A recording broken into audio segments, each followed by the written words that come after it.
Bismillahirrahmanirrahim. Assalamualaikum warahmatullahi wabarakatuh. Raditu billahi robba wa bil islami dina wa bi Muhammadin nabiyya wa rasulah. Rabbi syrahli sadari wa yassirli amri wa halul 'uqdatam min lisani yafqahu qawli. Baiklah, sebelumnya perkenalkan, nama saya Asriani, NIM 09915802200005.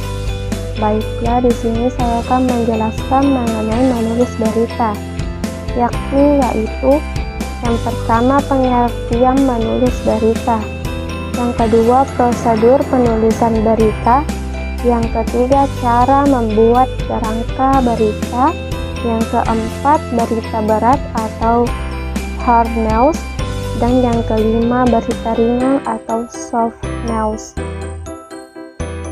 Yang pertama, pengertian menulis berita.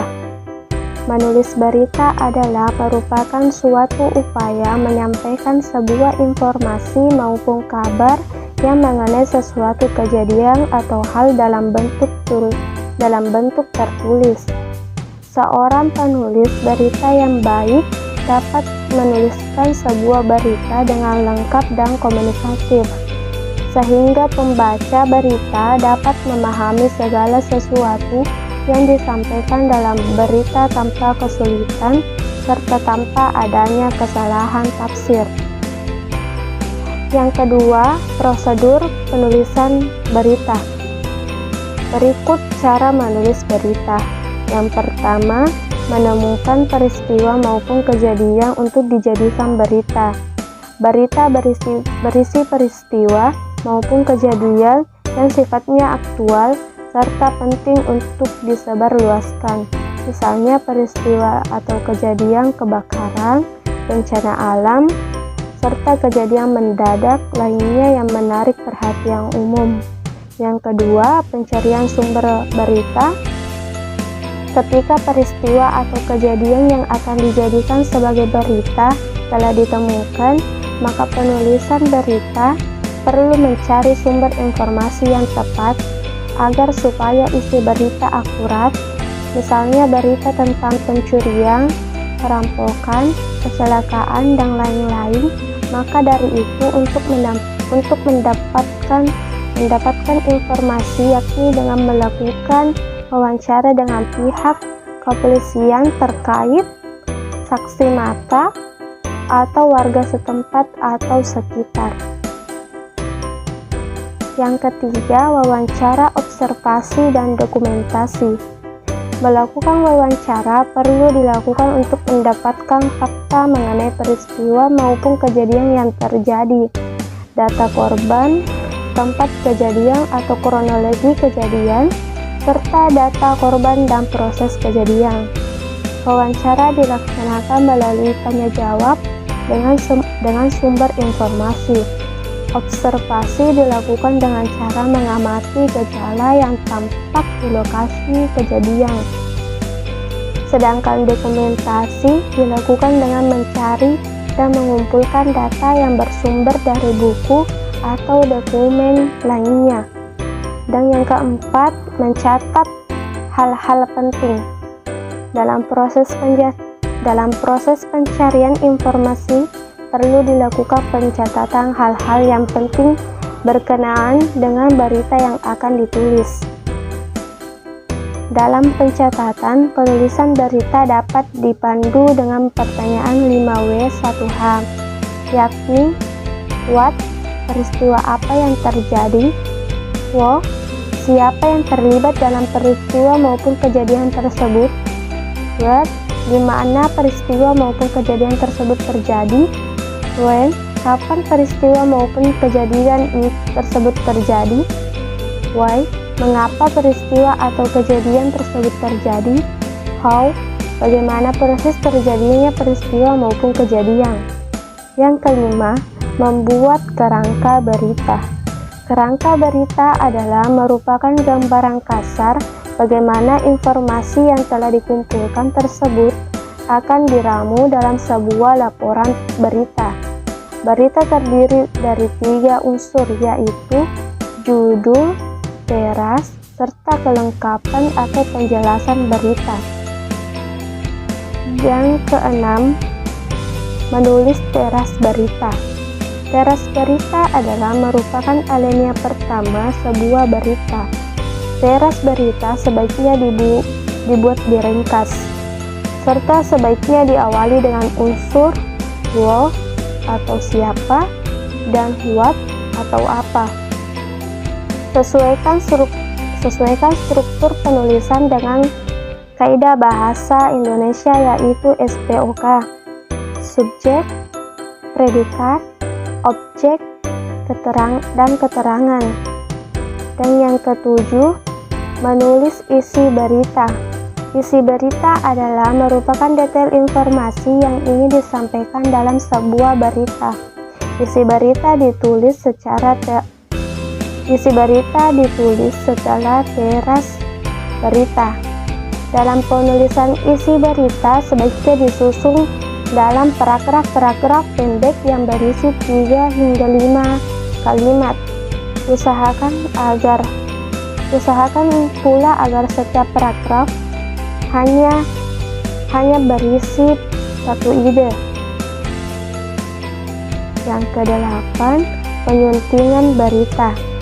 Penyuntingan berita dilakukan untuk menghindari kesalahan-kesalahan penulisan informasi yang mungkin terjadi, seperti ejaan, nama, lokasi, dan lainnya.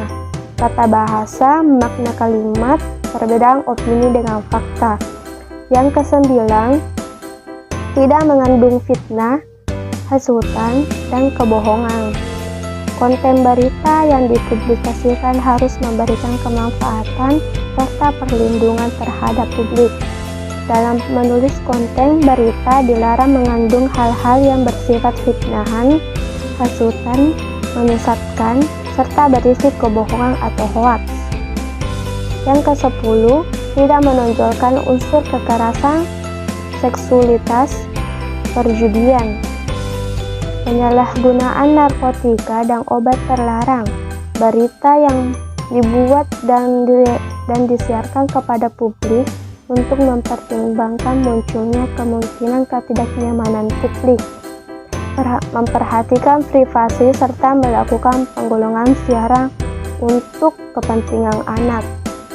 Yang ke-11, tidak mempertentangkan suku, agama, ras, atau golongan.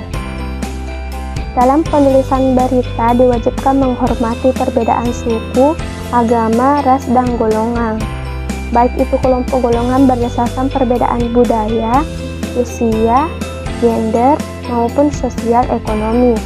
Dalam mewujudkan penghormatan dalam penulisan berita, dilarang mengandung konten yang sifatnya merendahkan, mempertentangkan atau melecehkan suku, agama, ras, dan golongan tertentu. Yang ke-12, tidak merendahkan nilai-nilai yang berlaku dalam masyarakat.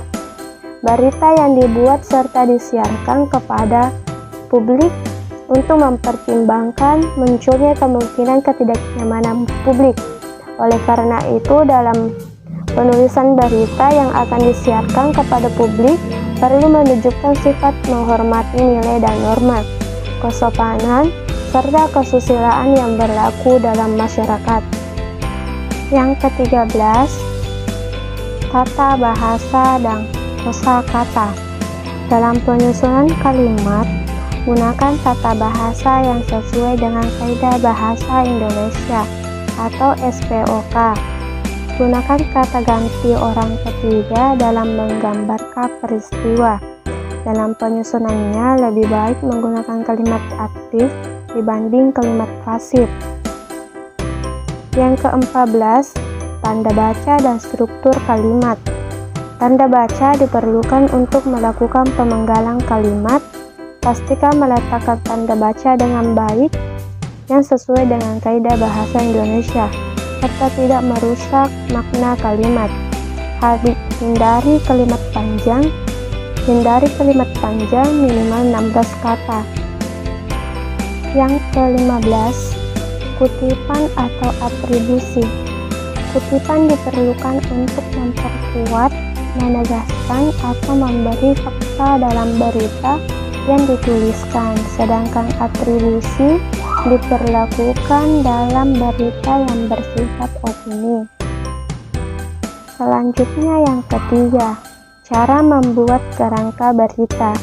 Kerangka berita merupakan gambaran kasar bagaimana informasi yang telah dikumpulkan tersebut akan diramu dalam sebuah laporan berita. Berita terdiri dari 3 unsur, yaitu judul, teras, serta kelengkapan atau penjelasan berita. Model berita yang ditulis juga bisa berupa berita langsung yang mengemukakan unsur 5W plus 1H. Pada awal paragraf biasanya alinea ke-1 dan kedua.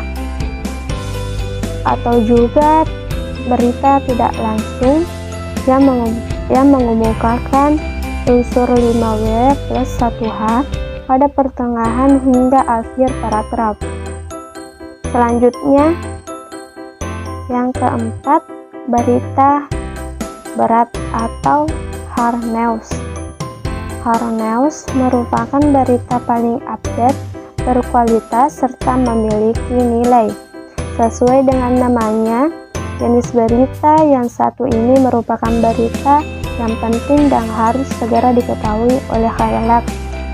Hard news sendiri mencakup kejadian internasional, keadaan masyarakat, ekonomi, hingga kriminal yang peristiwanya tidak disangka-sangka. Contoh berita hard news yaitu seperti kebakaran, kecelakaan, hasil pemilu yang harus segera diketahui khalayak, guncangan ekonomi negara, dan lain sebagainya. Selanjutnya yang kelima, berita ringan atau soft news. Soft news merupakan berita lunak atau dalam arti yang lain yaitu berita yang bersifat ringan. Berita ini juga tidak harus segera disampaikan oleh khalayak. Soft news biasanya berupa berita pendukung dari berita utama atau berita-berita yang tidak bersifat serius dan menegangkan. Contohnya dari berita soft news yaitu penjual di tengah masa liburan, pembuatan gerabah, hiburan, hingga gaya hidup. Itulah yang sempat saya jelaskan tentang menulis berita. Lebih kurangnya mohon dimaafkan. Billahi fisabilil haq, fastabiqul khairat. Assalamualaikum warahmatullahi wabarakatuh.